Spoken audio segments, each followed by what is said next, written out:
आता हूँ। दरअसल मैं आपसे टिप्पणी चाह रहा था कि लोकसभा को लेकर के जो बातें थी, जो चर्चाएं थी, अब मुझे लगता है शायद वो निकल गया मामला। जो कुछ हुआ है, अब जो है राजनीति, महाराष्ट्र की राजनीति के संदर्भ में, देश की राजनीति के संदर्भ में जो आशंका थी, आपको भी थी, बाकी लोगों को भी थी, क्या हो सकता है, लेकिन अब तो क्लियर हो गया। तो अब जो राजनीतिक स्थिति है उसमें मोदी जी कहां पे खड़े हुए हैं? जी मैं पहले महाराष्ट्र के बारे में एक बात कह रहा था। जी जी महाराष्ट्र, मध्य प्रदेश और राजस्थान को तीनों को आप क्लब करके देखिए। मध्य प्रदेश में सरकार जिस तरह से गिराई, उसके क्या परिणाम अब मध्य प्रदेश में बीजेपी को भुगतना पड़ रहे हैं। महाराष्ट्र में जो गिराई, उसके क्या परिणाम भुगतना पड़ रहे हैं, और राजस्थान में गिराने की कोशिश की, उसके क्या परिणाम भुगतना पड़ रहा है। ये तीनों को साथ देखना पड़ेगा। ये तीनों का तीनों चीजें एक साथ इसलिए घोसी भी जोड़ लीजिए। घोसी भी जोड़ लीजिए सर। हाँ, घोसी भी जोड़ लीजिए। ये जो दिखाता है कि मोदी जी बहुत जल्दबाजी में थे और वो कोई बहुत बड़ा काम करना चाहते थे सरकारों को गिराकर।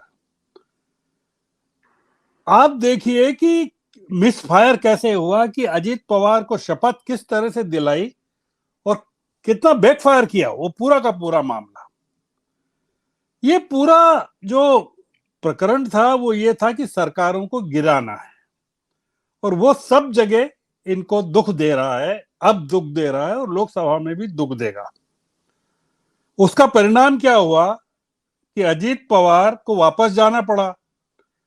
फिर इनको गिराने की अभी बंद नहीं किया तो इन्होंने शिंदे को लिया, और जब इनको लगा कि डिस्क्वालीफाई होने हो सकते हैं शिंदे, तो इन्होंने अजीत पवार को ले लिया, और शिंदे डिस्क्वालीफाई नहीं हुए। मामला सुप्रीम कोर्ट में चला गया। अब यह हुआ कि पहली बीबी ने तलाक नहीं दिया, आपने दूसरी शादी कर ली, और अब 3 बीबियां घर में हैं और संभाल नहीं पा रहे हैं आप तीनों को, और ये जो बड़ा संकट है। अब मैं आपके दूसरे सवाल पर आता हूं। देखिए, 3 तरह की चर्चाएं थी कि चुनाव जल्दी हो सकते हैं, चुनाव टाले जा सकते हैं। मैं अभी भी इस मतलब अभी लोकसभा के सत्र में 3 दिन बाकी हैं, अभी 2 दिन हुए हैं, और केवल ये आरक्षण का जो मामला है बुरी तरह फ्लॉप हो गया है। जो इनके इंटेंशन से पूरे के पूरे ध्वस्त हो गए। आपने देखा कि आरक्षण का बिल को इंट्रोड्यूस करते समय ये प्रधानमंत्री कैसे थे और पुरानी संसद में बोलते समय कैसे थे। काफी बॉडी लैंग्वेज में फर्क है। मेरा मानना है, अभी भी मेरा मानना है कि 3 दिनों में कुछ इस तरह की घटनाएं हो सकती है जो संवैधानिक तौर पर चुनावों को आगे बढ़ा दे, कितने भी समय के लिए। ये मेरा मानना है, क्योंकि जो भारतीय जनता पार्टी है आज की स्थिति में 4-5 महीने बाद चुनाव करवाने की स्थिति में नहीं है। ये मेरा एक सोच है, क्योंकि जो मैं राज्यों में उथल पुथल देख रहा हूं, मणिपुर में जो घटनाएं रोज हो रही हैं, वो उसका फॉलो आउट नॉर्थ ईस्ट में देख रहा हूं। महाराष्ट्र, राजस्थान, मध्य प्रदेश, छत्तीसगढ़ और तमाम जगह जो घटनाएं हो रही है, मुझे नहीं लगता कि चुनाव समय पर हुए तो क्या स्थिति होगी। कोशिश जरूर की जा सकती है कि कुछ समय ये हासिल कर ले। अब उसके लिए क्या ऑप्शन है? पहला ऑप्शन तो था ये जो आरक्षण वाला मामला था, इसको गेन करके, पर वो तो बैकफायर कर गया। अब जो है एक देश एक चुनाव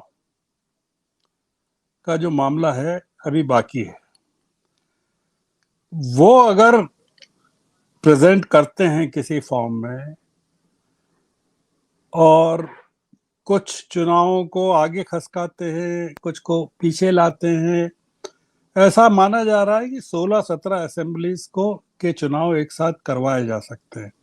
17 का आंकड़ा जो अभी आया है कि कुछ तो असेंबली के चुनाव लोकसभा के साथ ही हो रहे थे, कुछ अभी हो रहे हैं 4-5 के, और कुछ जो है अक्टूबर के अंत में होने वाले थे। इनको क्लब करके कर सकते हैं। ये एक थॉट अभी जो समझ में आ रहा है कि वो चलता है। अगर सरकार ने लोकसभा के चुनाव समय पर करवाए तो बहुत बुरी तरह से, जो मेरा मानना है कि जो मेरा गणित है, जो मैंने कैलकुलेट किया है, उसमें भारतीय जनता पार्टी को काफी नुकसान होगा, बहुत दिक्कत आ जाएगी।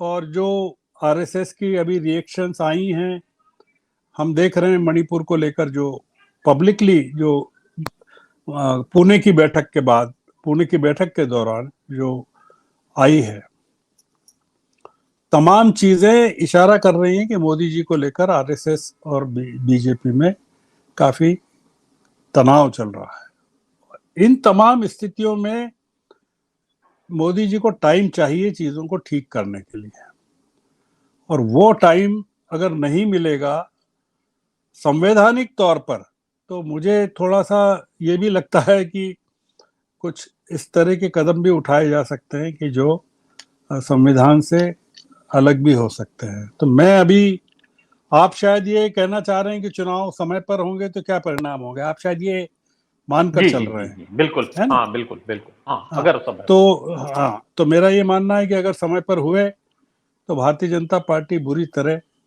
परास्त होने वाली है, बहुत खराब हालत है। अगर टल गए और चीजों को ठीक करें डेमोक्रेटिकली, जो कि कोशिश कर सकते हैं, ये अभी जिस तरह का पब्लिक एक्सपोजर मोदी जी ने प्रकट किया पिछले 8-10 दिनों में, अपनी मतलब जैसे सेंट्रल हॉल में जिस तरह से लोगों से मुलाकात की उन्होंने, विपक्ष के लोगों से की और तमाम की, मेट्रो में बैठ के जिस तरह से गए वो वहाँ द्वारका में, कई चीजें मोदी जी ने की हैं कि एक अपनी इमेज को ठीक करने के लिए, एक पब्लिक परसेप्शन को चेंज करने की। केवल ये चीज है कि उनको अगर पॉलिटिकली स्टेबिलिटी लाना है राज्यों में, तो वो हो सकता है कि विधानसभा चुनाव के परिणामों की प्रतीक्षा करें। दो चीजें मैं कह रहा हूं आखिर में। विधानसभा चुनाव में ये बहुत जोर लगा रहे हैं, काफी जोर लगा रहे हैं, उनके परिणाम अगर अनुकूल निकलते हैं तो आप मान लीजिए कि ये समय पर हो जाएंगे चुनाव। अगर नहीं निकलते हैं तो मेरा ऐसा मानना है कि चुनाव लोकसभा के आगे टल सकते हैं। विधानसभाओं में अगर अच्छा परफॉर्मेंस कर पाते हैं तो बीजेपी की पोजीशन थोड़ी सी ठीक हो सकती है हिंदी बेल्ट में।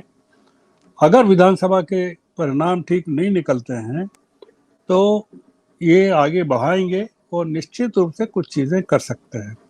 मुझे जो लग रहा है वो ये लग रहा है कि चुनाव मुझे समय पर होते लगते नहीं है अमरीश जी, ऐसा नजर आता है।